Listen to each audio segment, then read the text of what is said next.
Jason, we had talked last week in the aftermath of various injuries, suspensions, departures, everything that had gone on at the running back position, what that position would look like going forward with the two in place, steady guys, proven guys, Eric Gray, Kennedy Brooks. And then after that, some questions and who's going to fill that void.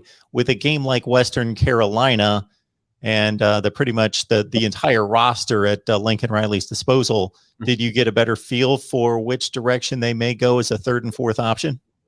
Yeah, I think you got the feel that the two walk-ons are probably where he's going to go next. They played a decent amount, specifically in the second half of that game against Western Carolina. Both got in the end zone. I believe Jaden Knowles actually got in the end zone twice, if I remember right. One on the ground and then another one through the air. So I think those are the two kids that will play. I think both of those kids looked like they were capable. I think the most interesting thing for me will be, Mark, if they get an opportunity in a game like Nebraska or the Big 12 game, later in the year when they need, when Oklahoma needs them, do they have the ability to, how good are they in crunch time, or how good are they when the game is not, is not in doubt, so to speak. So I think that will, prove dividends just to see what that looks like.